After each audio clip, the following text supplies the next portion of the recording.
Retail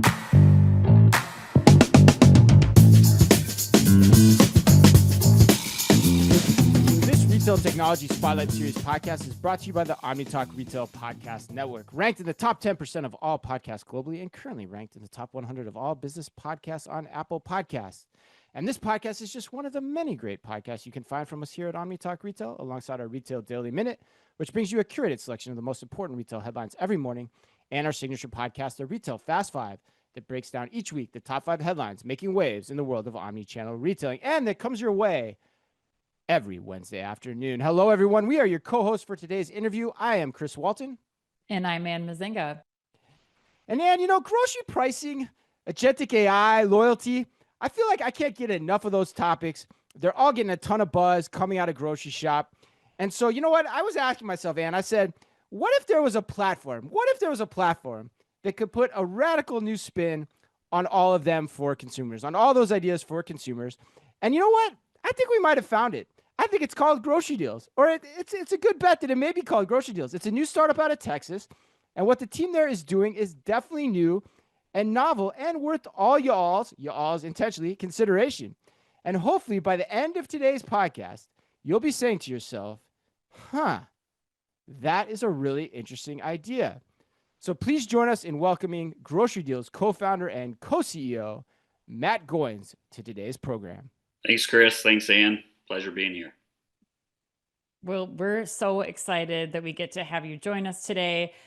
We had your co-founder, Michael Waldrop, on our Grocery Shop Top Tech preview. We saw you, too, at the Grocery Shop event just a few weeks ago. But for those who might be meeting you and Grocery Dealz for the first time, can you take us back to how this idea came to you all? I feel like I should be saying y'all, Matt. Why didn't you correct me? We appreciate the y'all, Yes. Trying to, wear the cowboy hat, represent Texas as much as possible. Mm-hmm. So Mike and I, we've been longtime friends for about 20 years. And Mike is a serial entrepreneur. He's come up with, hundreds of ideas over the years, and typically calls me as kind of a bouncing board to bounce ideas off of. And, some are kind of crazy and wild, like, deer breeding farms, to others like Grocery Dealz. And it's a big spectrum. It is. Yeah. The guy's got a lot. His brain never stops thinking. So, thankfully for that, we have Grocery Dealz. But he called me with this idea, and I've spent most of my career in sales and marketing, and was kind of an early pioneer in the mobile app marketing space with Expedia and Hotels.com.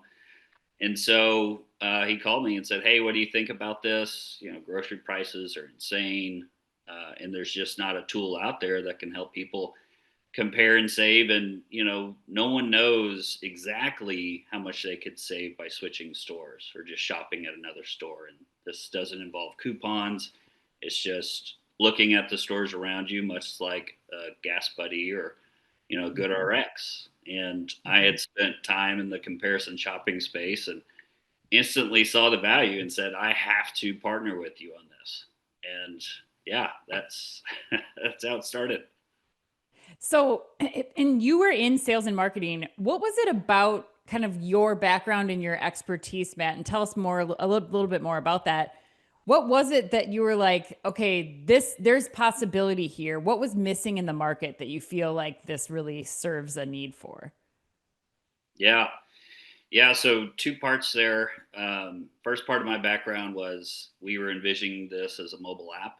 And I, kind of one of the early foremost in the space, mobile app marketers, and said, hey, this is a good product. I can get this out there. We can market this.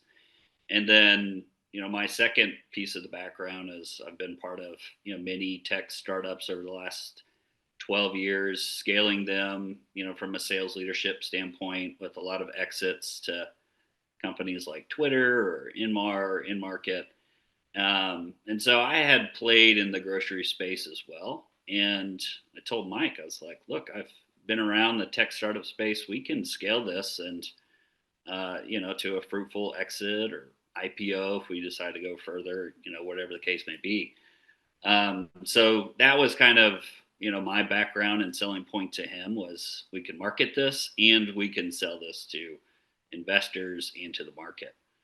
And in terms of, the consumer bit, we did a lot of research early on and, had found some companies that had tried and failed in the past to do this, but we're kind of at this inflection point in the market where the demand with grocery prices being the highest it's been in 40 years has finally met this supply and availability of data. Almost every grocery retailer out there has their prices out there available either on their website or in their app. And after kind of seeing that, we started putting things in motion of, hey, let's go find a data source. Let's go talk to a developer. Let's go start raising money. And yeah. Okay, Matt. So let's have you dig in a little bit. I want to dig into the actual product with the big P word. So like, where is the product right now? Where is it available? How does it work? Tell us more about it. Yeah, so it's really a B2C to B product. So from the consumer side of things, we had a successful launch in DFW, Texas back in June. Great alpha and beta learnings that we got from that. Primarily, you guys talking about, hey, this is a great app, but the substitutions are driving me crazy. And so we spent a lot of time, a lot of money fixing the substitution process, because obviously when you're comparing across, hundreds of grocery stores across the US, some products may not be available at other stores. So how do you find, a like product or, best match to compare it to? And so, we really doubled down on the product itself. And that's been Mike and myself's North Star from the beginning, is the product has to be perfect. Consumer expectations, have to be perfect. The comparison has to be perfect. Can't just be slightly off or only matching for 9 out of 10 items, whatever. So, after successful beta and rolling out our big update in early September, we're now live in all of Texas, and we've been live for the last 4 weeks. And next week, we should be live in all of California as well. And the next, hopefully by end of November, that's our goal. We want to be live in New York, Illinois, and Florida. And then who knows from there? Okay. All right. So that's pretty big progress, in a span of a short, 3 months, June to September. So I'm curious. So walk me through, like, if I'm a consumer, let's say I'm a consumer in California, how will I interact with the app? What will I do? You can download the app. It's free on iOS right now. You can continue as guest, or you can build an account. We wanted people to be able to continue as guests, to just quickly dive into it, build a shopping list. You can search, you can add from our featured items section. And your shopping list can be anything from, 1 to, hundreds of items if you want. And then once you're happy with your shopping list, you hit compare, and it looks at all the stores around you and then tells you where you can get it the cheapest. And it's really shocking how much you can save. I use it. I'm probably our biggest user, me and Mike. And super user. Super user. I save at least $60 each trip for my family of 4, just by switching. So we try to tell people, and we're having to really do a lot of education to consumers that, hey, this is out there. It doesn't involve coupon clipping. It works with any retailer you already shop at. We're not trying to replace the Kroger app or Instacart. We're just a starting point that launches you into those platforms. Yeah. And that was a point I was going to ask you about this later, but I might as well ask you about it now. So and so that's a really key consideration point for the user too, right? Because you guys are essentially, you're scraping the internet, say in Texas or California, of all available grocery data and information out there, and then making it easily digestible for the Grocery Dealz user to see and price compare across all those different options. That's right? That's essentially what you guys are doing? Yeah, more or less. Okay. So then so if that's where it is now, where do you see things going in the future? Where do you plan to take things? You talked about expansion. I'm curious, like why you picked those states, if you could talk about that. But then also, where does the product go in terms of, product two? Well, I don't know what iteration you're on, but product 2.0, 3.0, 4.0 as the new CEO. Where do you envision taking things? As part of the state expansion, we're really following the money. And, Okay, as a makes business, sense. that's something we have to focus on. And we have a big, I can't say partnership with Instacart coming out, but we've embedded their software developer kit and have joined their developer program. So now Instacart will be our main delivery fulfillment for all of our shoppers. So you can build a list, you can compare that list, and then if you want to go in store, great. If you want to purchase it and get it delivered with Instacart, you can now do that. And so that's a big step for us. And again, like we're not trying to replace the consumer path to purchase here. We're just trying to, supplement it. And having Instacart as our fulfillment partner helps us do that. And Matt, that makes sense. I mean, that's a great thing from the customer's perspective. And I imagine starts to get more and more conversations going with then the brands and the retailers that you're working with too. Is that right? Yes. Yeah. And that's exactly where our B2B side of the business come in. Yeah. And that's what we're calling the retail media marketplace. So kind Okay. of an evolving retail media network. I mean, it seems like every week in grocery, there's a new retail media network that pops up. Hmm.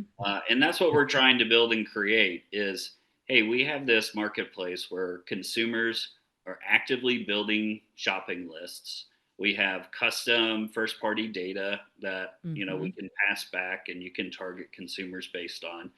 And then we have this comparison screen, which gives retailers the last chance to win this consumer, even if they lost Right. the comparison. They may have lost Right. by $15, $20, but gives them an opportunity to highlight, hey, we have these other great solutions, or here's our differentiators. And it may not be as low as Walmart, but we have X, Y, and Z.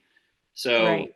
that's really what a big focus of our business is on now is talking to the CPG brands and the retailers and getting them to participate and own part of this price transparency in this path. And what's been their response before or already when you've started to have some of these conversations already, Matt, but how are they responding to this opportunity? And then how are you kind of taking what they're saying and kind of plotting that out for how you envision working with them going forward? So it's definitely been a mixed bag of responses. There's been kind of this newer guard within retail that's more edgier in technology, um, front and center. And, those we've talked to several CMOs at grocery retailers that are more forward thinking and embracing AI and other things. And they love this. They Hmm. see the future for it and they want to participate in it, and many have. And Hmm. it's really like spitballed into, man, we can like price match. We talked to one Right. CMO of a major grocery retailer, and he's like, hey, look, if it's a user, if it's Chris Walton, who I've never seen before, yeah, I'll price match, to Right. be number one or whatever, just to win Hmm. him over. And Hmm. Yeah. when I was on the Who doesn't want marketing, to win me over, Matt? Yeah, of course. yeah, we all know how much you're worth. So whether that's a profitable win for them or not, no. And so yeah, there's been that group of people that have been very, man, we could do X, Y, and Z with it. We can do this. And that's what we want. We're early, flexible startup. We want to build solutions that value the retailers and CPG brands. But we've also talked to that other kind of old guard that is Yeah. maybe persistent or resistant to change. And, kind of the number one feedback we hear from them is we don't want our prices out there. And Yeah. Hmm. what I tell them, and according to an Upside study, 82% of consumers are already grocery price comparison shopping, and that's the highest category of any other category in the US. Fuel is third. It's Hmm. shopping. So we tell them, like, hey, they're already price comparison shopping. They're already out there looking at your prices and your competitors. Might as well embrace this and be a part of it. And the retailers and brands that own this process and this price transparency, those are the ones that are going to win. And, we saw that when I was at hotels.com and Expedia, which now there's over, I think, 100 plus different price comparison websites out there.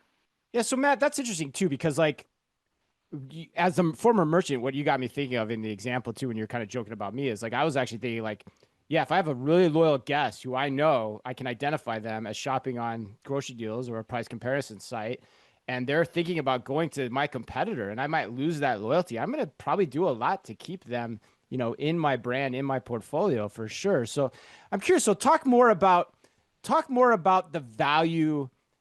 What is the inherent value of comparison shopping? Like, why is that such an important thing based on your experience? You talked about it a little bit, but I want to go more into it, like in terms of what you saw at hotels.com. Why is that such an important factor here? There's a lot of value in comparison shopping. I know personally now my grocery bill is more than my house mortgage, which is crazy. And for most consumers in America, that's the situation we're dealing with. And anytime I buy over, I'd say anything over $200, my wife's like, did you shop around? Did you look at 2 or 3 different stores? And I'm like, yes, I looked around. This was the cheapest. So I think as consumers, we like to feel like, whether we're actually doing it or not is a different story, but we like to feel like we've done the research and we've taken the time to find the best deals. I think a lot of us are naturally kind of deal seekers. And that's what we're trying to tell the grocery industry is if you can help make this easy and this process easy for consumers that are already doing it, according to the data. And that's what we did at hotels.com. We noticed we had, I think it was crazy, it was around a 95% bounce rate on our website. So out of 100 people that come to the website, 95 would leave. They go straight to Google and they type in LA hotels or New York hotels or whatever. And then we lose them somewhere down the line. And what we decided was, hey, they're obviously comparison shopping. So let's own this process. We started scraping our own data. We started including the competitors' prices on our website as you check out. So it would say, Interesting. like, hey, Chris, you're buying this hotel for $140 a night with hotels.com. You could be buying it for $152 a night with Pricelines or $170 with Orbitz. And what we found was shocking is that, one, it built a lot of trust and brand loyalty amongst our consumers. They really appreciated that we were making this comparison shopping easy for them because we knew they're doing it anyways. And two, our bounce rate went from like 95% to sub 40%, which on a multi-billion-dollar company, that was hundreds of millions of dollars in revenue in just 1 year. And so that's what we're trying to bring to the grocery industry. And we're actually talking to a major retailer that wanted to do that, wanted to license our comparison engine to show their competitors prices. And, we tell them, like, you're not always going to be the lowest. And that's okay. Consumers understand that. When I was at hotels.com, like, there were our rewards members who loved our rewards program, and they wouldn't switch for $10 or $15 savings because they wouldn't get their hotels.com rewards points.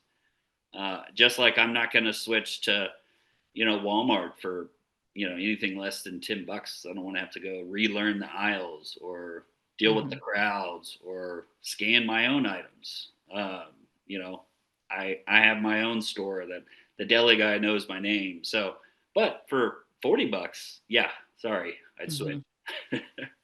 Yeah. And you need to know that because you're not competitive then too, as that retailer, right? You want that information, I would think. Absolutely. Yeah. Or you want to be able to incent certain customers to come over, like you were saying earlier. If you know some information about Chris and his spending habits or something like that, or that he will shift his loyalty to you, I'm sure that makes an impact on things too. Yes. Well, I want to shift gears and ask you a question that I know it's definitely been on my mind, and I'm curious how you and Michael think about this, but AI and searching for things like groceries, trying to, really consolidate your trip to find deals. That's really, come to the fore in the last couple of weeks, even it seems like. How do you both think about AI's impact on grocery shopping overall, and particularly kind of the evolution of pricing transparency in that mix and how people are shopping for products? It's absolutely the forefront of our mind. And Mm-hmm. one of the reasons we're able to do this, AI is a big component of the Grocery Dealz app and the engine, our comparison engine, our substitution process, even just the normalizing of data, because what Kroger calls bread and categorize it under the bread category, Target, it may categorize it under bread and bakery.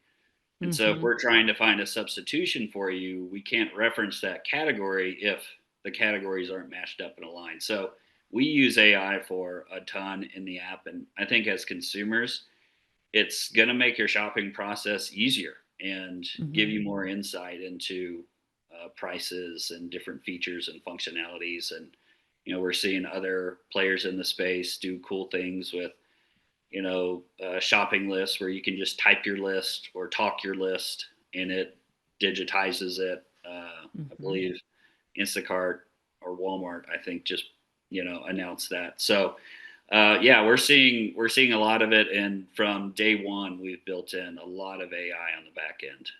Matt, do you feel like Grocery Deals is still kind of defensible against a ChatGPT shopping search or price comparison search because of some of the added benefits that you mentioned that retailers have from participating in this, or how do you kind of think about the Grocery Deals kind of value proposition? Yeah, it's honestly, something that when we talk to investors, that's what Mm-hmm. they kind of say is, who's Yeah. to say AI or ChatGPT won't replace you in 6 to 12 Mm-hmm. months? And we say, yeah, we've thought about that. We use a ton of AI already in our app, and ultimately, there's still some areas where AI can't replace Grocery Dealz, and I think it can definitely improve it and enhance it. But building the marketplace, building the relationships with the CPGs and the retailers,